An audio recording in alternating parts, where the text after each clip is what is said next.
독립영화 전용관, 인디플러스 포항의 개봉 영화를 소개하는 코너, 무비톡톡 시간입니다. 김상목 영화 칼럼니스트와 함께하죠. 안녕하세요. 예, 안녕하세요. 김상목입니다. 네, 이번 달에는 어떤 영화를 소개해 주시나요? 네, 올해 전주국제영화제에서 한국경쟁 배우상 등 3관왕을 수상한 작품인 이정권 감독의 낫 아웃을 추천해드리고자 합니다. 네. 아무래도 독립영화들은 이렇게 제목만으로는 생소하기 마련인데요. 이 작품을 이달의 개봉 영화 중 첫손으로 추천하는 이유, 그리고 소개 부탁드립니다. 예, 먼저 영화의 줄거리를 간단하게 설명드리자면요. 네, 특별할 것 없던 19 고교 야구 입시생 광호는 봉황대기 결승전 결승타의 주인공이 됩니다. 네. 이제 모든 게 잘 풀릴 것 같죠. 그런데 신인 드래프트에서 그만 탈락하고 맙니다. 음.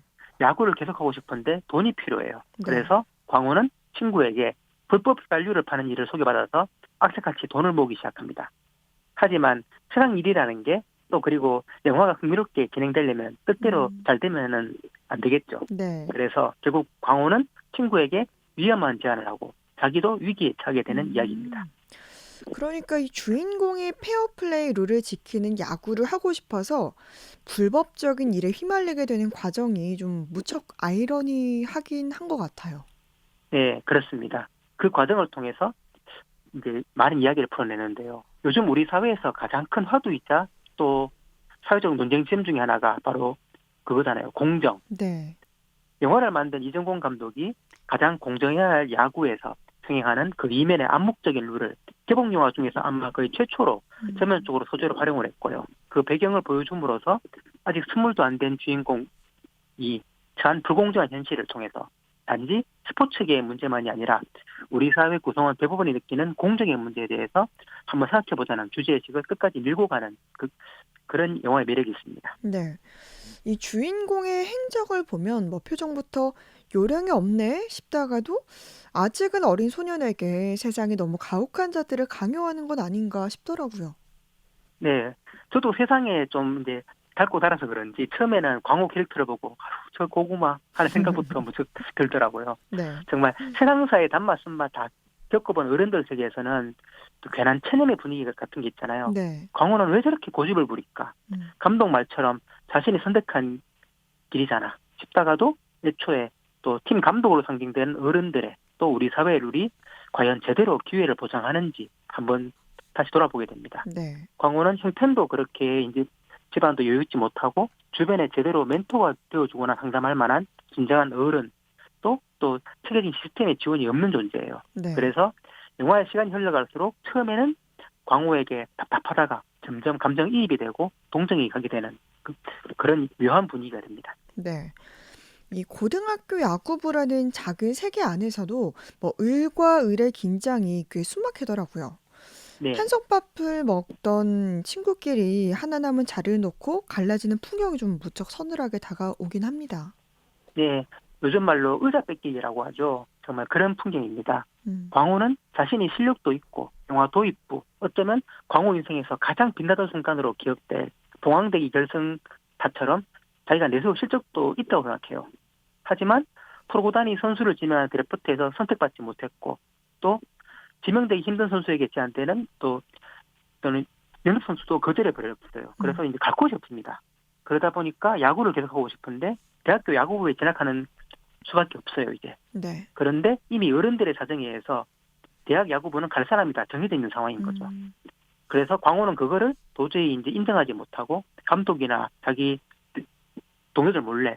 친구가 내정된 학교에 특기자 전형을 내고 맙니다. 음. 그 결과로 친구가 갈라서면 물론 팀 내에서도 소위 찍히는 신세가 되죠. 네. 이 부분에서 개인의 선택에 대한 판단 여부와 그 음. 선택에 처하게 만드는 환경을 종합적으로 바라보게 됩니다. 네. 영화를 보는 관객이 어떤 입장을 취하느냐 따라서 광호의 행동이 정말 이기적으로 보일 수도 있고 음. 광호가 그런 돌출 행동을 하게 만드는 세상의 모순에 더 주목하게 될 수도 있습니다. 네. 근데 이 뭐 이런 내용들이 실제로 있을 법할 것 같긴 한데 혹시나 감독이 실제로 참고한 배경과 인물이 있습니까? 네, 항상 영화보다 현실이 더 극적이고 음. 더 이제 심한 부분이 많더라고요. 네. 일반인은 파악하기 어려운 업계 내부의 일이라서 이제 그 소재로 삼으려면 감독이 정말 사전 조사를 꼼꼼하게 이제 했습니다. 네. 실제 참고한 사례가 2014년 서울고의 황금사자기 우승 주역인 홍승우 선수 이야기인데요. 음. 프로 지명과 대학 진학에 실패를 해요. 그래서 이유를 살펴보니까 자기는 도저히 이해가 안 되는 거예요. 네. 찾아보니까 이제 그런 어떤 관행이 있었고, 음. 그래서 내부 고발자가 되는 바람에 야구계에서 사실상 매장을 당합니다. 네. 결국 홍성우 선수는 공부로 삼수를 해서 서울대에 진학해서 자기가 꿈꾸던 프로 선수 대신에 동아리 야구를 지금도 계속하고 있어요. 네. 이 경험에서 영화의 모티브를 얻었다고 하고요. 네. 또 여러 야구계 사람들을 취재를 해서 대학 고교 간에 영화 속에 나오는 관행이 된 특기자 원서 할당 같은 구조적 문제를 이 영화가 제대로 고증을 하고 있습니다. 네. 영화 속의 가슴 아픈 장면이 이제 광호는 정정당당하게 실력을 평가받고 싶은데 이제 뭐 자기를 떨어뜨리려고 모두가 네, 악의적으로 플레이를 할 때 네. 처음에는 정말 이를 악물고 뒹굴던 광호가 이 불합리한 현실의 벽을 넘어설 수 없음을 깨닫는 그런 순간이었죠.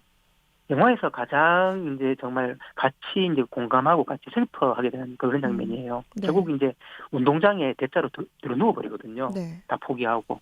실제 홍성호 선수의 사례는 씁쓸하긴 하지만 개인이 또 자신의 새로운 인생을 개척한 셈이잖아요. 네. 결말은. 하지만 매년 1,000명 넘게 배출되는 고교하고 선수들 중에서 그렇게 제2의 기회를 스스로 만들 수 있는 경우는 정말 희귀합니다. 음. 그렇게 탈락과 낙오를 거듭하게 된 이들이 좌절하고 절망한 나머지 영화 속의 광호처럼 잘못된 선택을 하고 일탈에 빠지게 되는 게 과연 개인의 의지가 부족한 문제인지 음. 우리 사회가 기회를 충분하게 보장하지 못해서 그런 상황을 방조하는지 시스템 문제인지에 대해서 한번 생각해 볼 만한 대목이 아닐까 싶습니다. 네. 우리가 이게 흔히 생각하는 스포츠 영화의 매력과 특징을 정반대로 비틀어보는 영화인 것 같은데요. 뭐 이런 네네. 점도 독립 영화의 장기겠죠? 정확하게 보시네요. 음. 누구나 기대하는 스포츠 영화의 전개가 사실 아니잖아요. 네. 정말 우리가 상상하는 공식대로라면 어려운 현실을 딛고 음. 노력해서 돌파하는 게 네. 스포츠 영화의 정석인데 네. 하지만 현실은 반드시 그렇게 아름답지 않습니다. 음. 즉 영화가 흔히 보여주는 달콤한 환상이 아니라 우리가 처한 세상의 현실을 직시하게 해주는 그런 면이 독립영화의 역할이자 또 주요 장기라고 할 수 있겠죠. 네.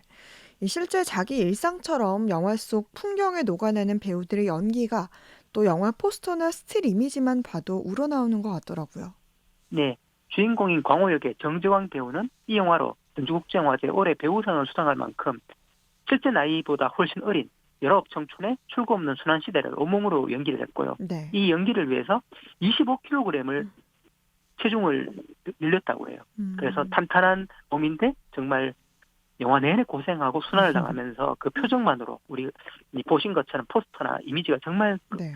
강렬하게 기억에 남잖아요. 그런 연기를 펼쳐서 정말 주목해야 될 미래의 배우로 떠오르고 있습니다. 네. 그리고 광호와 서로 물러설 수 없는 대결로 내몰리는 성태, 여기에 김우겸 배우 역시 요즘 독립영화 라이징 스타로 떠오르고 있는 장래가 촉망되는 배우라서요. 이 배우들의 얼굴과 이름을 유심하게 기억하고 주목해 놓으시면 나중에 여기저기서 이름을 발견하고 아는 척할 수 있지 않을까. 그렇게 자신할 수 있습니다. 네. 오늘 소개해주신 Not Out 외에도 인디 플러스 포항에서 7월에 볼 수 있는 독립 영화들도 좀 소개해 주세요. 네, 먼저 이지원 감독의 아이들은 즐겁다는 동명의 인기 웹툰을 원작으로 9살 소년인 다이가 병상에 있는 어머니를 만나기 위해서 친구들과 함께 전 재산을 털어서 여행을 떠나는 이야기를 아이들의 시선에서 그려낸 힐링무비입니다. 네. 두 번째로는 대구를 대표하는 독립영화이기도 한 최창한 감독의 신작 식물카페 운정, 또 전직 종군 사진기자 출신의 주인공 현재가 운영하는 식물카페에 출입하는 여러 인물들과 음. 또 그들의 사연을 담은 반려식물을 통해서 우리 일상에 지친 이들을 위로하는 치유물 힐러무비입니다. 네. 세 번째로 김조광수 감독의 메이드 인 루프탑은요, 쿨하고 힙한 청춘들의 하이텐션 썸머 로맨스 영화로 요즘 계절에 딱 맞는 이제 그런 이제 영화인데 요즘 2030 세대의 다양한 방식의 연애가 펼쳐지는 그런 내용입니다. 네. 근데 이번 달은 특히 좀 힐링, 치유 영화들이 많은 것 같네요. 예, 요즘에 좀 아무래도 장마도 오고 요즘에 코로나도 또 다시 기승이다 보니까 좀 일부러 그런 영화들을 골라보긴 했어요. 네. 네. 다음으로 샤먼로드라는 영화는 올해 미국 산티아고 인디필름 페스티벌에서 베스트 다큐멘터리 상을 받은 좀 무척 독특한 가족 영화인데요. 네. 이게 한국 프랑스 합작 영화기도 하고 한국의 무당, 즉 샤먼이잖아요. 네. 샤먼인 성미와 프랑스의 샤먼 꼴레트가 축제에서 만나서 서로 동명학년을 나누면서 가족처럼 교류하는 과정을 흔히 우리 일반인이 보기 힘든 무속인들의 내부 풍경과 함께 펼치는 작품입니다. 네. 그리고 마지막으로 화이트 온 화이트는 칠레 깊은 산속에서 길 잃은 사진사의 눈을 통해서 현대사회의 본질적 야만성을 직시하는 내용이고요. 네. 광활한 자연을 배경으로 환상적인 상징 효과가 뛰어난 작가주의 영화입니다.